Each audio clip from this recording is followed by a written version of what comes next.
الحمد لله الموفق المعين والصلاة والسلام على سيدنا محمد الصادق الأمين وعلى آله وصحبه أجمعين ومن تبعهم بإحسان إلى يوم الدين أما بعد.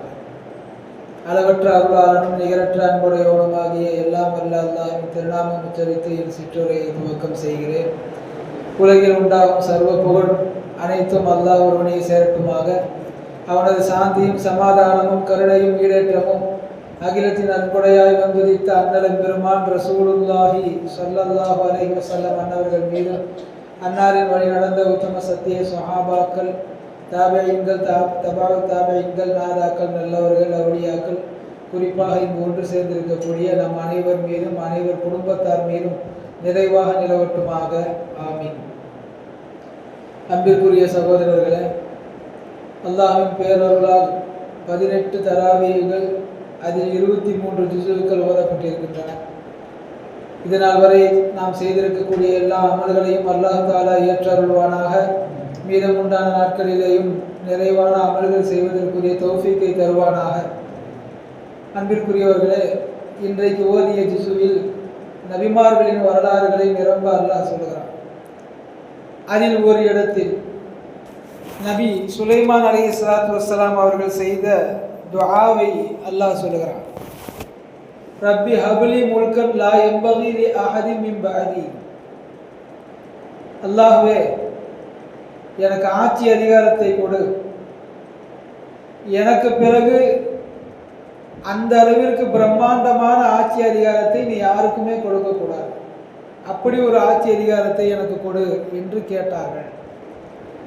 அல்லாஹும் அதனை அங்கீகரித்தான் என்பது சுருக்க கருத்து. நபி சுலைமான் அலைஹிஸ்ஸலாத்து வஸ்ஸலாம் அவர்களுடைய வரலாறு நாம் கேள்விப்பட்டிருப்போம். பல்வேறு சோதனைகளுக்கு பிறகு அவர்களிடமிருந்து ஆட்சி பிடுங்கப்பட்ட பிறகு அவர்கள் இந்த துஆ செய்தார்கள். அல்லாஹ் அந்த துஆவையும் ஏற்றுக்கொண்டான்.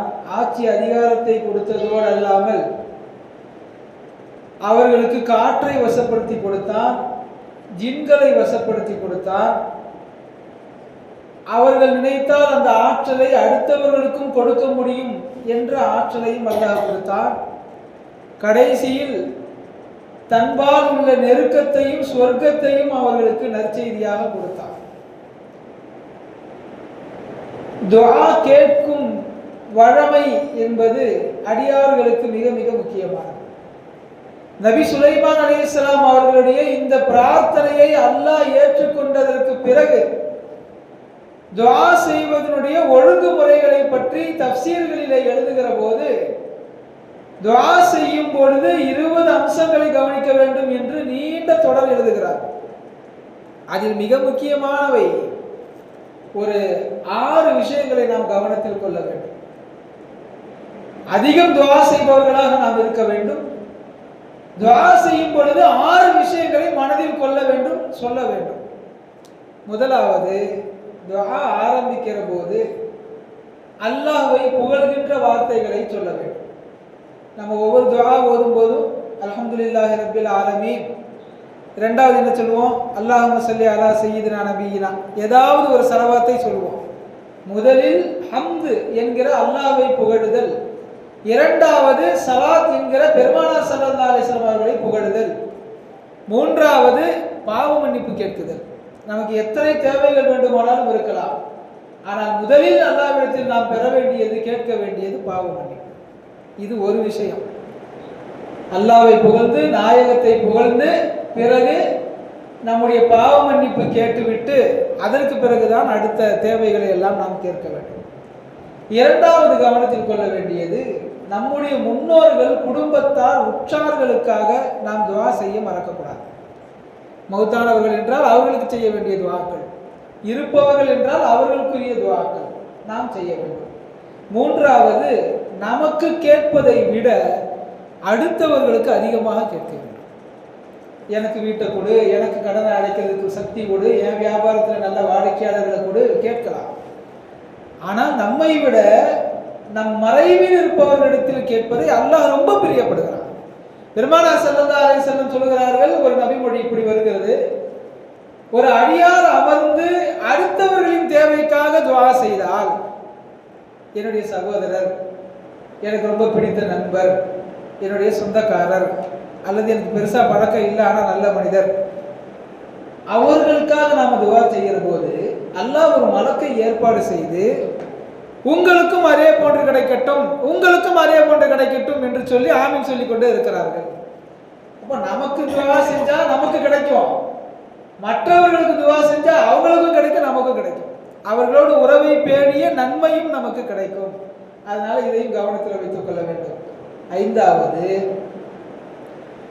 நாம செய்யற துவா அல்லாஹ்கிட்ட செய்யறோம், நம்ம தேவை என்னவோ அதை மட்டும் கேட்கக்கூடாது.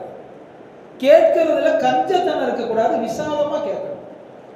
சுலைமான் அலைஹிஸ்ஸலாத்து வஸலாம் கேட்ட துஆவை நீங்கள் பாருங்கள். அல்லாஹ்வே எனக்கு உலகத்தையே ஆட்சி அதிகாரம் செய்யணும், அந்த அளவுக்கு எனக்கு பவர் கொடுன்னு அவங்க கேட்டாங்க. ஆச்சரியம் என்ன தெரியுமா? எனக்கு பின்னாடி யாருக்கும் கொடுக்க கூடாதுன்னு கேட்டாங்க. எனக்கு பின்னாலும் இந்த அளவிற்கு பிரம்மாண்ட ஆட்சியை யாரும் செய்யக்கூடாது, அவ்வளவு பிரம்மாண்டமான ஆட்சி அதிகாரத்தை எனக்கு கொடுன்னு கேட்டாங்க. அது அவங்களுடைய சூழ்நிலையை வச்சு கேட்கல, யார்கிட்ட அவங்க கேட்கிறாங்களோ அவனுடைய ஹசானாவை பொறுத்து கேட்டாங்க. அதனாலதான் சூஃபியாக்கள் நமக்கு சொல்லுவாங்க, அல்லாஹ்விடத்தில் நீங்கள் எதை கேட்டாலும் பல மடங்காக கேளுங்க. அவசரமா எனக்கு ஒரு 1 லட்சம் ரூபாய் வேணும், 10 லட்சம் ரூபாய் கேளுங்க, 1 கோடி கேளுங்க. அல்லாஹ்விடத்தில் அவனுடைய ஹசானாவை முன்வைத்து நீங்கள் கேட்க வேண்டுமே ஒழிய நம்முடைய தேவையை முன்னிறுத்தி கேட்கக்கூடாது.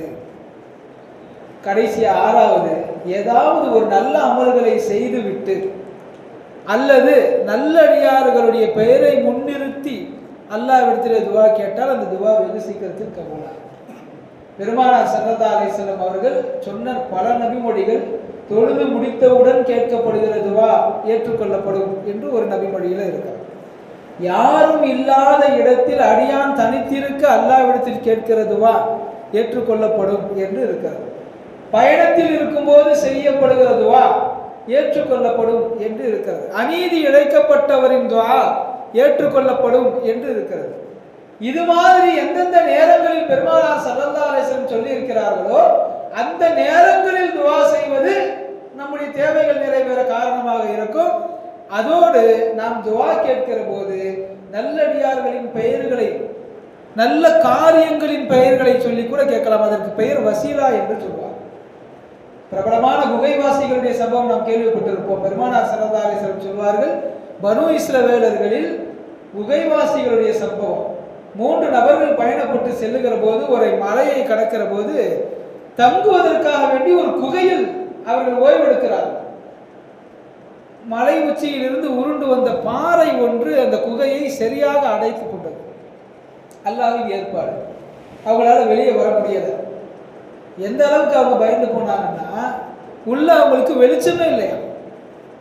ரொம்ப கரெக்டா செஞ்சு வச்சு கதவை மாட்டினா எப்படி ஃபிட்டா இருக்குமோ அது மாதிரி ஒரு பாறை உருண்டு வந்து குகை வாசலை அடைத்துக் கொண்டது. 3 பேர் என்ன செய்யறதுன்னு தெரியாம பேசிட்டு இருக்கும்போது ஒரு நல்ல மனுஷர் சொன்னார், அதுல நாம் அல்லாஹ்வுக்காக ஹாஸா எல்லாமே நம்ம அமல்கள் செய்வோம், நல்ல காரியங்கள் பண்ணுவோம், ஆனா என்னைக்காவது ஒரு நாள் ரொம்ப பரிசுத்தமான எண்ணத்தோடு அல்லாஹ் மட்டுமே அறிகிற வகையில் ஏதாவது நல்ல காரியங்கள் நாம செஞ்சிருந்தா அந்த காரியத்தை சொல்லி நாம துவா கேட்போம்.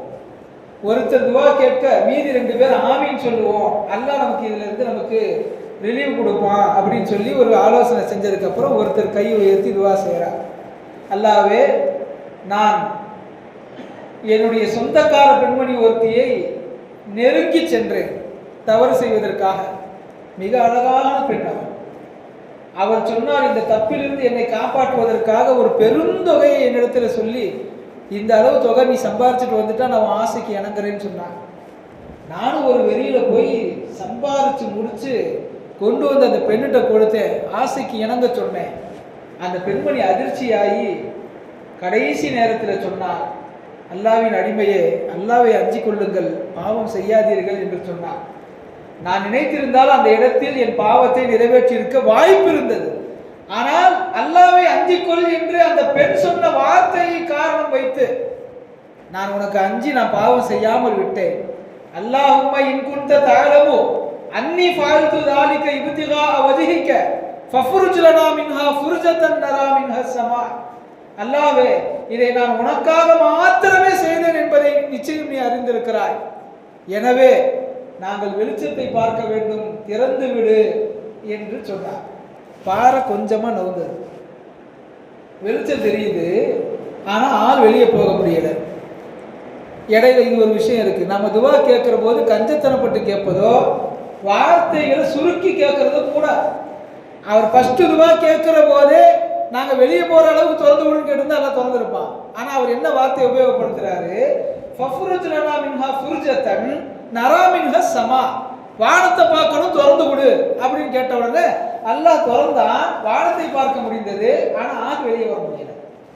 அதனால அல்லாஹ்ட்ட கேட்கிற போது இது மட்டும் கிடைச்சா போதும், அது மட்டும் கிடைச்சா போதுன்ற வார்த்தையை கேட்காதீங்க.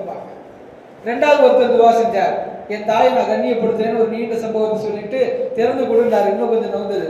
மூன்றாவது ஒருத்தர், என்னுடைய வேலையாள் இடத்துல நான் ரொம்ப நேர்மையாக நடந்துக்கிட்டேன், எனக்கு திறந்து கொடுன்னு கேட்டாரு, திறந்தது என்பது வரலாறு. இந்த சம்பவத்தின் கீழ் மிஷ்காத்தில் சொல்லுவாங்க உஸ்தாத்மார்கள், நாம் ஏதாவது துவா கேட்கிற போது நாம் செய்த நல்லறங்களை அல்லாஹ்விடம் சொல்லி, உனக்காக மட்டுமே நான் இதை செய்தேன், எனக்கு முகஸ்துதி கிடையாது, பெருமை கிடையாது, மக்களுக்காக நான் செய்யல, என்னுடைய அமல்களின் காரணமாக ஏற்றுக்கொள்ளு கேளுங்க, அல்லாஹ் கபூல் செய்வான். இரண்டாவது, நல்ல அறங்கள் போலவே நல்லோர்களின் பெயர்களை சொல்லி நாம் துஆவை ஏற்றுக்கொள்ள சொல்லி அல்லாஹ்விடத்துல கேட்க வேண்டும். பெருமானார் ஸல்லல்லாஹு அலைஹி வஸல்லம் அவர்களுடைய பெயரை சொல்லித்தான் நம்ம துஆவை முடிக்கிறோம். சஹாபாக்களுடைய பெயர்களை சொல்லுகிறோம். நேற்றைக்கு கூட பத்ரீன்களுடைய திருநாமம் கூறி அவர்களுக்காக துஆ செய்கிற அந்த நாளில நம்ம யாசீன் ஓதணும், துஆ செஞ்சோம். எதற்காக? அவங்கெல்லாம் சொல்றதுக்கு போகணும்டா? பத்ரீன்கள்லாம் கபூர்ல ஏதாவது அதாபப்பட போறாங்களா? சிரமத்தில் இருக்க போறாங்களா? உலகத்தில் வாழுகிற போதே சொர்க்கபூர்தி என்று சொல்லப்பட்ட அவர்களுக்காக நாம் துவா செய்யவில்லை, அவர்களுடைய பெயரை சொல்லி நாம் பலன் பெற்றுக் கொள்வதற்காக துவா செய்யும். பத்ரீன்களுடைய திருநாமங்களை சொல்லி துவா செய்வது போல பெரும் பெரும் இறைநேசர்களுடைய பெயர்களை துவாவிலே இணைப்பதும் துவா கபூலாக வேண்டும் என்பதற்காகத்தான். தர்காக்களில் சென்று இறைநேசர்களை ஜியாரத்து செய்து அவர்கள் பெயரை வசீலாவாக வைத்து நாம் அந்த இடத்தில் நின்று துவா கேட்பதற்கு அடிப்படை காரணமே அந்த துவாவை அல்லாஹ் ஏற்றுக்கொள்வதற்கு அது வெகு சுலபமான நேரத்தை கொடுக்கும். நல்ல இடம், நல்ல அடியார்களை சந்திக்கிறோம், நல்ல அமல் ஜியாரத், இதை அனைத்தையும் செய்துவிட்டு நாம் அந்த இடத்துல துவா கேட்கிறோம். சில பேருக்கு அதில் முரண்பட்ட கருத்து இருக்கலாம். பெருமானார் ஸல்லல்லாஹு அலைஹி வஸல்லம் அவர்கள் ஒரு போருக்கு சென்று விட்டு திரும்பி வருகிற போது ஆது கூட்டத்தார் அழிக்கப்பட்ட இடம் வருகிறது. தொடர்ந்து நம்ம போதிக்கிட்டே இருக்கிறதுல ஆது சமூக கூட்டத்தார் அழிக்கப்பட்ட வரலாறுகள் வந்துகிட்டே இருக்கு. ஆது கூட்டத்தார் அழிக்கப்பட்ட ஊர் வந்த போது பெருமானார் ஸல்லல்லாஹு அலைஹி வஸல்லம் அவர்கள் சஹாபாக்களுக்கு சொன்னார்கள், அந்த பூமியை நிமிர்ந்து நீங்கள் பார்க்காதீர்கள், இது அழிக்கப்பட்ட சமூகத்தார் வாழ்ந்த இடம், இந்த பூமியும் சாபத்திற்குரியது, நீங்கள் தலை குனிந்தவாறே வேகமாக இந்த இடத்தை கடங்கள், வண்டியை வாகனத்தை வேகமா ஓட்டுங்க, அல்லாஹ்விடத்துல பாதுகாப்பு கேட்டுக்கொண்டே ஓட்டுங்கள் என்று சொன்னார்கள். எதற்காக? தீயவர்கள் வாழ்ந்து அழிக்கப்பட்ட இடம் தீயது என்றால் நல்லவர்கள் வாழ்ந்து மறைந்து அடக்கப்பட்ட இடம் நல்லது என்கிறார்கள் சூஃபியாக. எனவேதான் நல்லடியார்களை, நல்ல இடங்களை, நல்ல அறங்களை நாம் நினைவு கூர்ந்து அல்லாஹ்விடத்தில் கேட்டால் துஆ நிச்சயம் கபூலாகும். எல்லாம் வல்ல அல்லாஹ் நாம் கேட்கிற எல்லா வகை துஆக்களையும் பரிபூர்ணமாக ஏற்று அருள் புரிவானாக. நாம் கேட்கிற, நாம் கேட்காத அல்லது நமது வாழ்க்கைக்கு தேவையானவை எது என்று அல்லாஹ் அறிந்திருக்கிறானோ அத்தனையும் அல்லாஹ் தஆலா நம் வாழ்க்கையில நமக்கு தந்தருள் புரிவானாக. ஆமீன். வாஹிரு தஅவானா அல்ஹம்துலில்லாஹி ரப்பில் ஆலமீன். சுப்ஹானல்லாஹி வபிஹம்திஹி சுப்ஹானக்கல்லாஹ்.